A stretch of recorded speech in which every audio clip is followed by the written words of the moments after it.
While she's in a primary, she's not going to talk much about what she's going to do in terms of training local forces and then inserting our own. I imagine she will in the general election, but I thought what she did today was smart for the moment she's in. Right, but the GOP battle back and forth has provided her cover for not answering the questions about Obama foreign policy. That's exactly right. It doesn't matter what she says.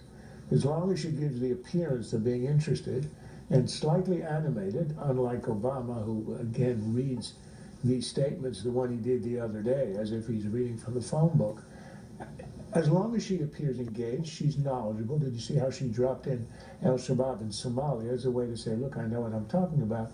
That's all that matters. Nobody is listening to what she is saying on anything, least of all on this issue. She is going to have in the general election the Hubert Humphrey problem of 1968, when he had to decide if he was going to lash himself to Lyndon Johnson, the pro-Vietnam War position, or somehow deviate. And he walked that line exquisitely, and in the end, he lost because it was impossible to do. But for her, all she has to do is wait 6 months. It's going to look somewhat different in 6 months, and see who the opponent is. But for now, she's completely covered by the fact that no one is listening. One thing has changed with Obama foreign policy definitively. Since the red line, where the president said if Syria uses chemical weapons, there will be action, there wasn't. Then the president said numerous times, Assad's days are numbered. He will go. Assad will leave Syria. And again, his days are numbered. Here's what the Secretary of State said today about Bashar al-Assad. The United States and our partners are not seeking so-called regime change, as it is known, in Syria. What we have said is that we don't believe that Assad himself has the ability to be able to lead the future Syria. A little difference in tone and tenor in that. It is. It's not clear, I think, and you hear this among Republican candidates, that they're not sure it's really in our interest for Assad to go at this point. It's not clear that Israel wants Assad to go.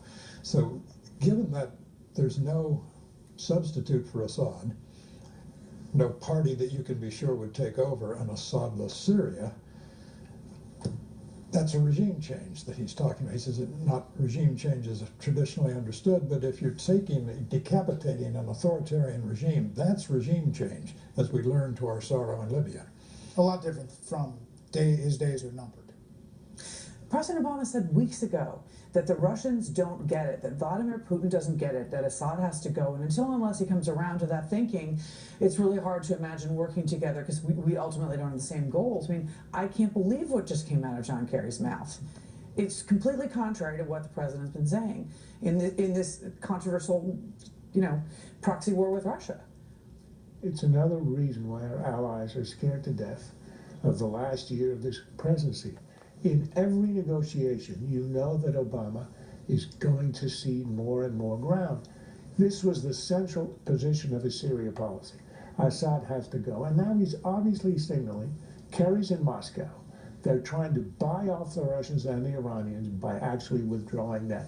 In the same way that when he did the red line for these chemical weapons, he backed away. And in the Iran negotiations, every red line established by the administration, no removal of sanctions at the beginning, no involvement of conventional weapons. They have to own up on the past military activities or nothing happens. Today, the IAEA reported that it gave Iran a clean bill of health after self-inspection. They gave in on everything on the Iran negotiations. With Obama, you're pushing against an open door. All you have to do is what Putin did, show resolve and don't move. Quickly.